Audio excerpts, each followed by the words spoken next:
Hi, I'm Emily. And I'm Gregory. And this is Good Morning Lancaster.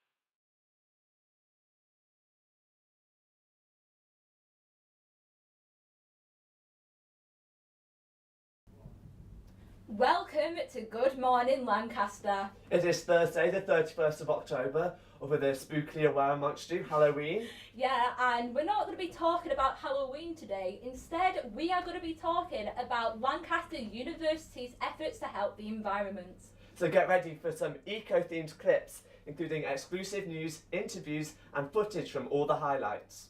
We are going to be talking about Lancaster University's carbon net zero initiatives, Foraging on campus. and Lancaster University's Sustainability Summit. Joining us in the studio today, we have Beth Graham, the President of Edible Campus. and Ben Carter, the President of VegSoc. As like I said, we are going to be doing a very special episode today all about the environment. So get ready to learn more about Lancaster University's initiatives, projects and societies. Important stuff. So Beth, tell us more about your role as the President of Edible Campus. So Edible Campus is Lancaster University's gardening society.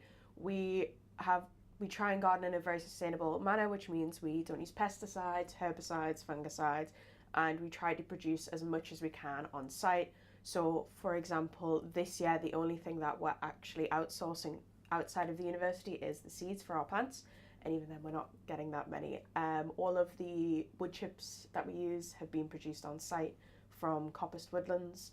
All of the compost we produce is produced in our composter, where we gather all of the compost from various places on Lancaster Uni. One of the big ones is LEC, and then recently we've started giving them out to students as well, and that is very cool and very fun. Yeah, that does sound like a lot of fun. I do want to ask you about what has been your favourite thing that you have done whilst being president of the society? Definitely like helping with the composter. I love doing all the composting, even though it is absolutely disgusting sometimes. It's so much fun because I can like see the efforts of what I've done in the sense of its soil, and it allows me to grow all my vegetables better, and it's just so much fun and it's so cool, and it's such a niche thing that when you meet someone who's so interested in compost, you're a bit like, oh yes, so another one. That sounds interesting. Beats taking out the trash with all the food waste in that. That's much better use for it. So are there any upcoming projects as well and ways for students to get involved? Yes, so this year our biggest one right now is going to be redoing all of our beds. So, well, not all of our beds, but most of our beds, because anyone who's been down to the Eco Hub anytime soon has realised that the beds are in a state of disrepair. So what's been really cool is we've been able to get some new plastic planks to redo the beds up that will last forever. The plastic isn't as sustainable, but I'm okay with it because the beds are hopefully going to be there for the rest of eternity. So that is very fun. We're also doing more composting and doing student-led initiatives, so where if you come and bother me enough, I will give you a compost bin so you can compost. And those are the big ones at the moment. We do have a couple more projects in the work, but we're awaiting having them okayed yet, so I don't want to say anything too much about them, just in case. Intriguing. I know, The very suspense. much. I know, but thank you for shining the light on what the society does on campus to help the environment. And we sent some of our members to find out more about what Lancaster is doing to help the environment. Let's have a look at how they got on. Hello, Good Morning Lancaster. I'm Emily. And I'm Ryan, and today we are going to explore Lancaster University's steps towards sustainability. In 2020, Lancaster University declared a climate emergency and is one of the highest producers of renewable energy in the UK higher education sector. Since 2005, they have reduced their heating and electricity emissions by 50% and have become committed to becoming carbon net zero from all emission scopes by 2035. Let's have a look at what Lancaster University plans in reducing low carbon emissions on campus. To facilitate the decarbonisation of commuting, the university will implement the following policies: the LU travel plan to promote sustainable travel, home working support, and also the Forest of the Future for carbon offset. The university will regularly maintain the FGAS systems found on campus with the hopes of reducing the refrigerant gas emissions. The university has already significantly reduced their paper consumption and plan to decarbonise their paper products procurement through procuring low or zero carbon paper products and a review of the emissions from their suppliers. Carbon emissions from the water supply and wastewater have significantly dropped over the last 15 years. To make this happen, the university has increasingly used the low carbon services and suppliers. Hi Doc. So I want to ask you, what is your opinion on the eco-environmentally friendly stuff on campus?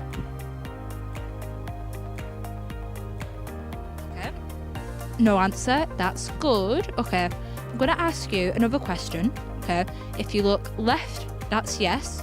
If you look right, that's no. Okay, I'm going to ask you, what is your opinion on the water supply here on campus? Going now. Bye.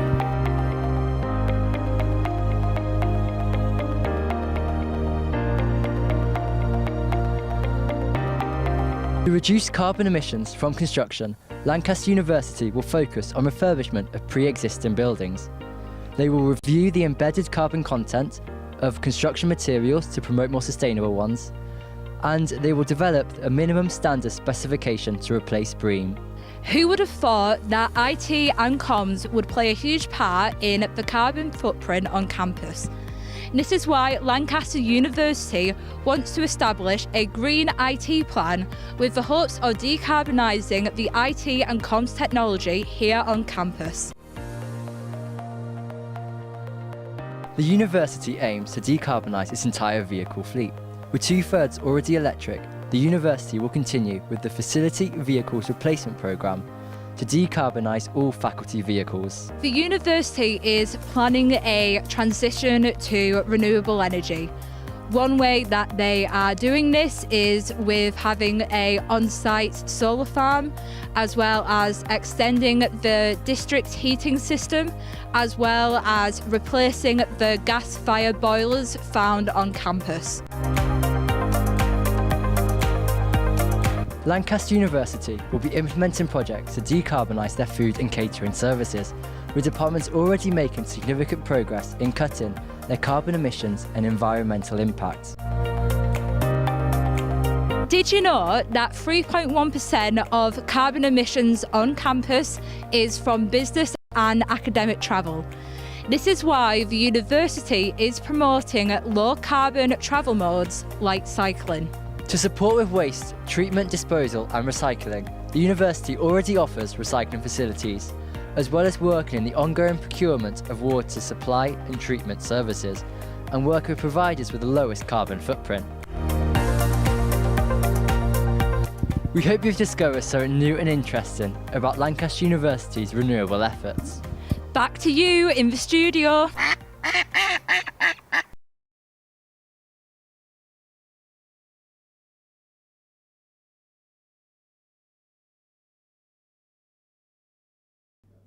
Why, thank you, Emily, for that marvellous segment. What did you think about it? Thank you, Emily and Ryan, for that. Yes, can't forget about Ryan. How did you feel interviewing a duck? I mean, it was a little bit camera shy, wasn't it? I know. See, I found out if I was interviewing, like, there and then, nothing. Camera stopped rolling, started talking like he was like a little chatterbox. I couldn't Honestly, stop. Some people, eh? True. But we are joined today with Ben, and we are really wanting to find out more about what you are doing on campus with your society. So VegSoc is just a group for anybody who is worried about the impact of their diet, and it's basically a safe space for them to come and sort of learn about it or work through it. It could be a difficult thing, reducing your climate impact in your diet. And then, of course, we are currently working on the Plant-Based Universities campaign. So is that like your main project at the moment that you've been going on with? Yeah, so it's a campaign that addresses the fact that we aren't going to meet our climate goals as a country or as a university if we don't address the climate impact of our food system. And the fact of the matter is that meat and dairy are just extraordinarily more climate impact than plant-based foods. So we're encouraging the university to move towards plant-based foods for their catering system. Which I think is incredible that you guys are doing that. And what's more incredible is that Lancaster had a summit last year where we had the opportunity to talk to businesses and people who wanted to help the environment. Yeah, let's have a look, see how we got on.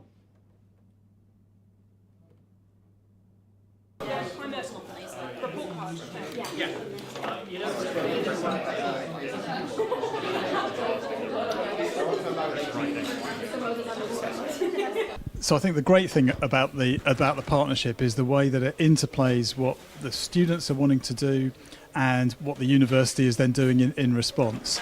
And we've had partnership working for many years. The tone of it will change slightly, so I think the students are going to be able to be a bit more radical in some of the things that they would like to do.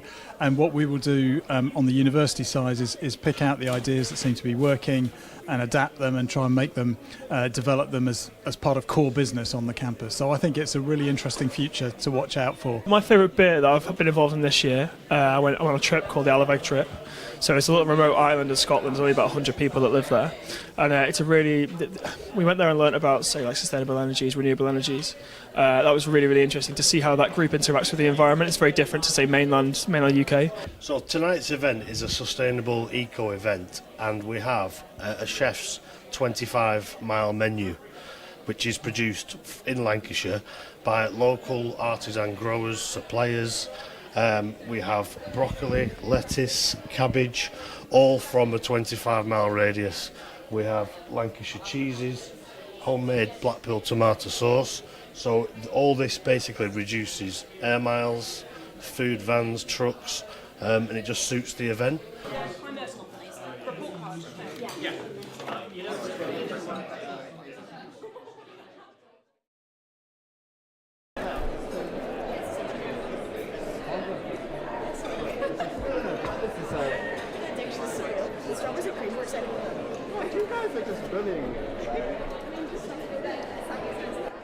So Green Lancaster is all about engaging people in that climate and ecological crises. It's a way to kind of get people involved in many different ways. We run loads of different projects and activities, from things that you can come to in the square, like sustainable lifestyle festivals, to weekly sessions on campus.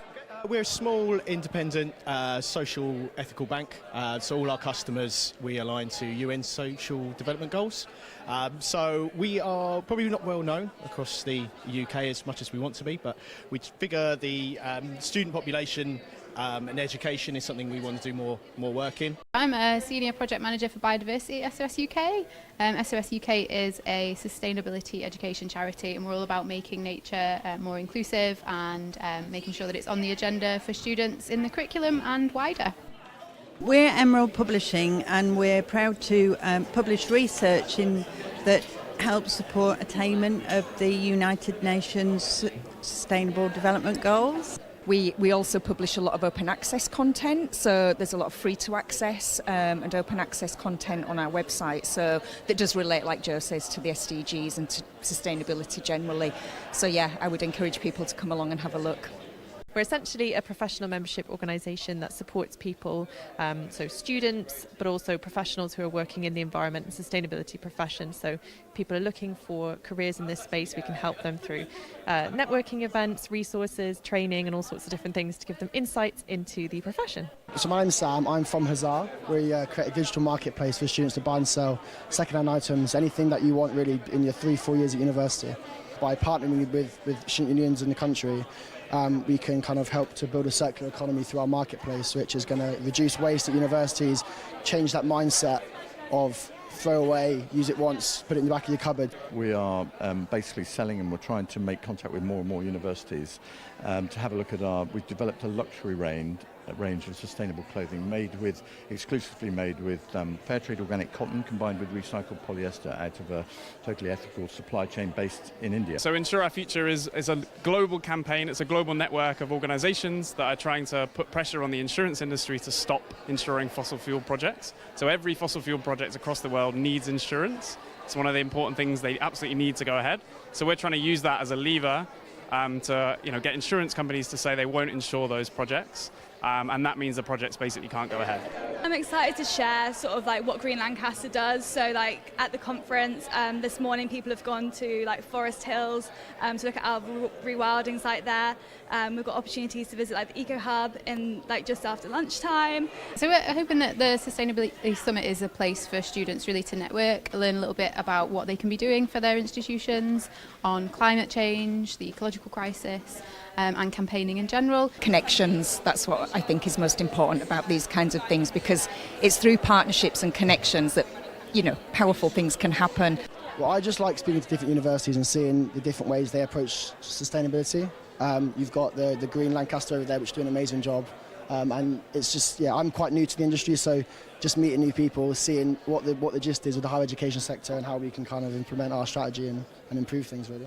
I'm most looking forward to the nature and biodiversity session. We're going to be talking a little bit about what kinds of things you can be doing for nature on your campus.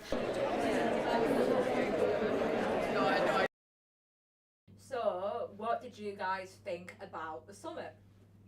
I think it was good. It was nice to see everyone interacting, and I'm biased, but I think it was great that everyone went to the Eco Hub and the barn and got to see the site where I spend most of my time when I'm at the society. But it was really nice to see everyone interacting and learning about all the different initiatives that are all around. And have you been able to see it implemented within the university? Because Ben, you were saying a bit about reducing the meat and dairy consumption, because Pendle College is quite big on that. Like, they're serving vegan soup today for free at lunch on the 31st, so you can check that out. Yeah, and I really enjoyed getting to learn more about what Lancaster is doing, especially with Green Lancaster. For me, I didn't even know Green Lancaster existed on campus, so really getting to learn more about that was really interesting. Yeah, I mean, a big part of that is the Wildlife and Conservation Society. Unfortunately, they can't be with us today, but we did manage to catch up with them earlier in the week, so let's see how they got on.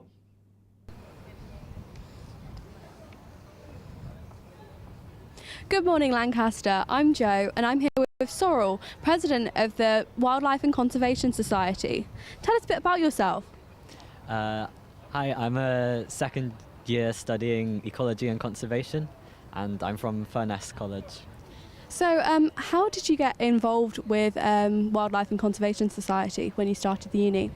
I got involved they put up events on their Instagram, and I went along. We were like putting out wildlife cameras and things like that. And how did you become president? What made you want to go for that exec role kind of thing? The previous exec put out like a message saying that they were looking for people to run it, and I basically said I'll put my hat in the ring and see what happens. And yeah, I just what does your society do? We're like a group of students who are interested in conservation and wildlife and things like that. We do stuff like trips to local nature reserves, and we have wildlife cameras that we put out to monitor wildlife on campus. What kind of wildlife do you see on these cameras? So we're hoping to find hedgehogs, because it's part of the National Hedgehog Monitoring Programme. But we also see things like magpies, squirrels, controversially maybe an otter, but yeah. Actually, while we were filming the other day, we saw a mole on campus, which was pretty crazy. Moles are my favourite animal, so I love them. So what kind of projects have you got upcoming with the society at the moment? So we're just about to bring in our wildlife cameras. So in the near future, we'll be going through footage so people could come along and see what we found. And why do you think people should get involved and join your society? Just if you fancy learning a few things or meeting some like-minded people. Yeah. Thank you so much for your time. Back to the studio. So, I now want to ask you the most important question, which is about foraging. So, have you ever foraged on campus before? No, you never foraged? I've just never gotten into it. Really? It's because I garden, so all of this stuff is there. Yeah. I don't need to go looking for it, so I've never really... I know a couple of people who used to go foraging for mushrooms, because we get quite a few really cool mushrooms in the eco-hub, and I knew loads of people who used to go, oh, it's so-and-so, and I used to be like, are you speaking English right now? It's risky though, isn't it? Because you have to know which ones are safe to eat and which ones aren't. See, I don't trust myself. If I will see something, I will accidentally pick it and think it's okay, and then I'll eat it, and then you don't know what's going to happen. Yeah, don't do that. Don't just eat it. Please, if you're watching, do not just eat what you pick out of a bush. No, don't be like Emily. Don't be like me. Luckily for us, we do have a foraging expert here at LA1. Yes, and we are going to be going into the natural habitat of Lancaster University to find out more. We've got David Attimer over here. Yeah, 10 out of 10 from me, honestly. Good morning, Lancaster. I'm Tom. I'm Brandon. And we are going to show you how to forage on campus. Let's go see what we can find. This is lemon balm. Right here, this is lemon balm. Rip it. Smells like lemon. You can smell the lemon in the balm. This one's got a little chunk missing out of it. That's okay. It's got these serrated leaves, and that indicates that it's a part of the same genus as many other plants, such as mint, nettles, which are both forageable. You can eat them. I love bloody nettles, man. Nettles are sick. I want to make a cordial out of nettles. You could probably make a lemon balm cordial, but that's a bit of a crazy idea. No one try that. But you can use as a garnish on your meals. That would be lovely. So we got herb of the Druids here, which is a rowan tree. We got a rowan tree here, also known as the mountain ash. So different people call it different things. It's the rowan tree. Very distinctive leaves, right? Yeah, it does. They're very green. This is when they're in fully bloom. We're catching it really at the end of its like winter life. Got here is a little bit of rowan berry jam. I made this out of rowan berries from that tree and from some other trees and apples, green apples. I combined them together, mashed them up a bit, and filtered the water that came off. Turns out that I was actually making jelly the whole time, so this is jelly right here. Usually you have to add a pectin to make it like thick. Yeah. But I didn't have to because of the apples. Also with the roans, you can make a fruit leather. Try a bit of that. Oh, bloody hell. Whoa. Oh my god, try. That's amazing. Oh, thank you. Yeah, try that. Try that, man. Sorry, I'll take that away. Nah. I can really taste the amazing parts of the roan because it's a very strong flavour. But it's been like almost tempered by the fact that there's apples there and there's a lot more, it's like sugary and nice. Yeah, it's good. It's really nice, isn't it? Because the rowan berries are very astringent, very bitter. So you can't make a jam just out of that, so you need to offset it with sweetness, which is what the sugar and the apples do. It's like a pine forest almost. Yeah. So that's what you can do with stuff that you're finding in the ground, guys. You can taste the earth, guys. Here's yarrow here. Yarrow is one of my favourite plants. You can eat the leaves, just like straight off the ground. They're kind of bitter though. They don't taste very nice. It smells really peppery. Interesting taste if you've never had it before. They used to make beers out of them in medieval times. Like before they made hops, they made it with this or barley and things like that. But they had a much worse taste. So hops are good for you. But this is nice. I like to eat the flowers, and they're white. Very obvious all the time of the year, and they don't look anything like hemlock. Hemlock, toxic hemlock, you probably heard of it. It's what they used to kill Socrates. People say it's similar to yarrow. Umbellifer is a type of plant that this belongs to, that it balloons out like an umbrella. They're a lovely plant anyway, and they're really good for you. You should have them to supplement your diet. Do ya? Right here we have Himalayan balsam, which is an odd sort of plant. It's very invasive. People don't like it because it, as its name suggests, it's native to India. Botanists planted it here because they thought it looked nice, and then it spread everywhere very, very fast. Once they get fat enough, the seed pods will, once you touch them, they'll burst out like 15 meters or something. They'll shoot these seeds away, and then they mature and just spread everywhere. Some seeds right there. So you can eat these, yeah? They taste like walnuts, and you can use them in a dal. Here's something that I made earlier. Whoa, what's that? Traditionally in India, you would use this to make dals. So dals are usually made with lentils. This is an alternative to lentils. Boil them and do all the other stuff that you do with a dal. We got some papadums here. A little bit chili. You like a bit chili, don't you? All right. Oh. Nice.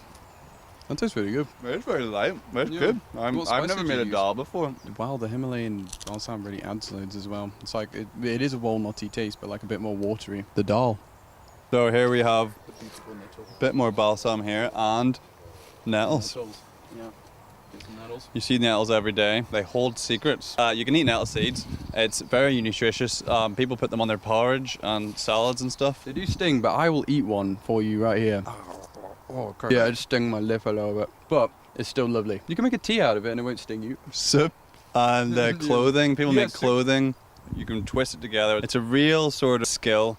People who are into outdoorsy stuff, they can spend a whole lifetime learning how to work with nettle to make it into fibre, cordage. And right here we have some reeds. These reeds, in my country, travellers would go around and set up their settlements, and they would cut a hole, set up a ring of these, and then they seep up water from the underground, so they create a well. So that could be a lifesaver right there if you need water. So now you've seen all the things that you can forage on this campus, you should go out and forage yourself. You should look into it, you should try and read about it and just do it yourself, you know what I mean? It's great to supplement your diet and get you a lot of nutrients which you may be lacking in your normal diet. But for now, back to the studio. I learned a lot about foraging from that. What about you? It's really handy as well, you know, if your maintenance loan is running a bit thin on the ground, Yeah. you've got to have a backup plan. Absolutely. Like uni budgeting, but to the extreme, I think. What about you guys? Did you learn something about foraging? Yeah, I was surprised by the amount of things available to get even just on campus. Yeah. We never would have thought there'd be that many edible plants here. What about you? I didn't know that Himalayan balsam seeds tasted like walnut. I knew you could eat them, but I might have to go and try that. Yeah, I think it was really interesting to find out about what you could forage on campus as well. Not sure about the stinging nettle though. No, it's Bit of a questionable one. Bit questionable, but unfortunately that is all that we have time for this week's episode of Good Morning Lancaster. So thank you Beth and Ben for joining us, and thank you for everyone watching as well for our special eco episode.